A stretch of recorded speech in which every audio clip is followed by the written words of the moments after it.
I am no longer in charge of my soul. It is now stretched, tired, and cracked. My hands slip and grasp for control. There's no way back. It feels there's nowhere I can go. In the bar, the regulars sway to and fro, telling tales of loves lost long ago. And as the walls close in around me, 1, 2, 3, and 4, the air is suffocating more and more. I am not some indomitable warrior. My body is sinking to the floor. For as the heart of another tests mine own, berating thoughts slither inside and sow doubt and sorrow as I fall to my knees. I need to escape. I need to breathe. In the bar, the regulars sway to and fro, telling tales of loves lost long ago. And so I rush towards the door and rush to the night air, as solitude becomes my only care. Bathe me in cold and drown me in silence. Let the stars be my only guidance. Raising my gaze to a vanta-black sky of shimmering lights spread far and wide, just temporary relief. No real answers why. I need something new in which to confide. And so, I'm here before you, and I've made the decision to stand before this mic and make the incision, and with this rhyme and this inflection I will bare my soul for inspection. Every crack and imperfection, sorrow's bruise and doubt's infection, the lines between the fraying seams to pry and see what's underneath, split a heart up into 3 that I might raise my voice and speak. In the bar, the regulars sway to and fro, singing songs of loves lost long ago. Hermit, artist, and companion, these archetypes I've come to champion. They bring me shadow, they bring me light, and cards don't lie, but the mind just might, and bring it all back inside. It could be whole again. Through this self-reflection, some honest introspection, it might be gold again. Because I was told that one day I'd find that rainbow connection.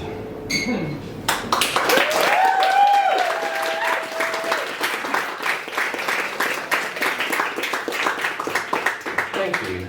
I usually perform that one first to give off sort of just a general vibe of the stuff that I've written. And it's just as a disclaimer, I guess, I'm okay.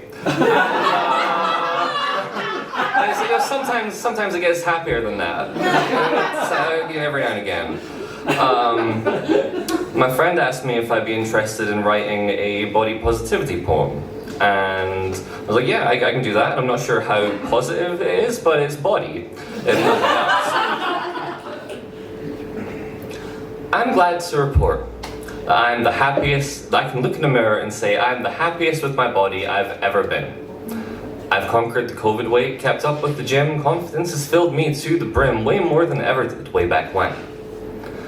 I'm the happiest with my body I've ever been. But despite every mental triumph over anxious nights, I still look in the mirror and think, something's not quite right. Laugh lines looking a bit deeper this morning, hairlines looking a bit thinner tonight. These dark shadows, I think, are permanent. They seem impossible to fight. Options getting fewer to treat, or at least more expensive. But what's left to do except buy in? Show me those top 5 anti-wrinkle creams, top 10 ways to keep that hairline unseen. Wait, I'm only 26. Is it normal to worry about these things?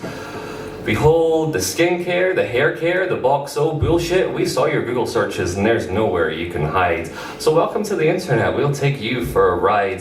There's so much money to be made from your misbegotten pride. So pick a brand and decide. Preserve what you've got while it still looks right. I'm the happiest with my body I've ever been, but I still look in the mirror and think there is something wrong with you.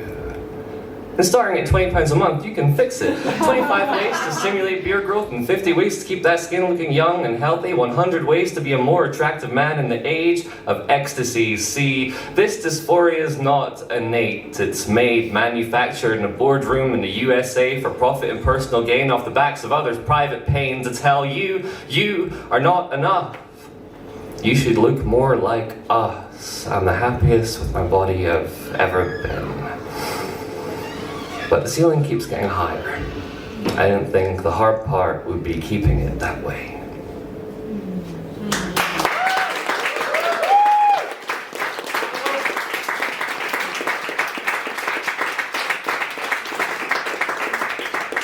Thank you. Now I'm gonna do a happy one. This is one. So recently I got my first ever feature set, and I've been going back and writing a lot of rewriting some of the older poems that I did, because I was like, well, I write and perform a lot different than I did back then, and this is one of the ones that I'm rewriting. As the first rays of morning light splay through the blinds, I want breaking free from her grasp to be the hardest part of my day. Her back pressed to my chest, warm, comforting, secure, at rest. There's nowhere I'd rather be than here, and yet I need to muster up the will to move eventually. So carefully untangling my arms, making my way out the duvet, slipping my way across the hall to the kitchen. I want that cup of tea to be the first thing she sees when she opens her eyes, waiting for her on the bedside table. To then rejoin her in that soft embrace of love and affection and lust and happiness, seeing her voice and hearing her face, begging in my mind to stay in this place. Despite everything my brain may want to surmise, here in this room there are no lies. She destroys the lowest lows and elevates the highest highs. I could kiss her like nothing matters, taste her like I'll never see the sun rise. Because she is heaven and I'm the earth, I could only ever dream of being beneath her. Be the snowy mountain peaks that hold up her sky. And as the first rays of morning light splay through the blinds, I open my eyes and roll over to the cold side of the bed as the sun begins to rise.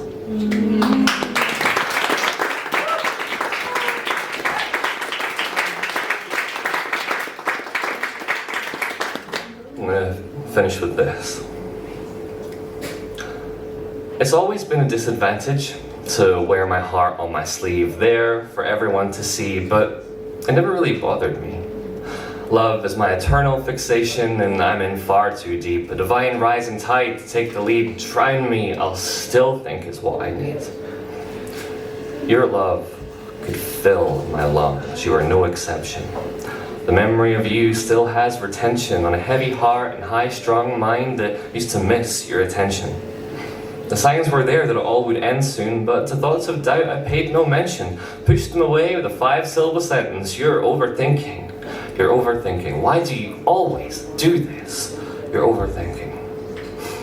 So I learned far too late that trying to make things work with you was like trying to make stone bend. And yet, I tried to do it anyway. Watched it crack, unable to mend, convinced myself it would be worth it to try again. So now, a part of me just wants to hit reset.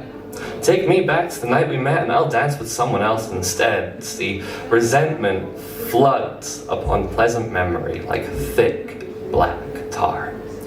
And I could let it fill every crack and crevice and lay plain the planned obsolescence of the time that I spent with you. I don't really want that though. So much better to look back with fondness than venom. To look upon your love like a long-forgotten ghost, because even though sometimes when I think of you I feel sick, you were still my yellow bird when I needed you most. And I'll remember the sound of your voice, and I'll remember hearing about your day through voice notes, and I'll remember the sunflowers you gave me. I once heard a myth that all the stars in the sky are already dead. It's not a morbid thought. All the better. That beautiful things should shine forever. Thank you so much.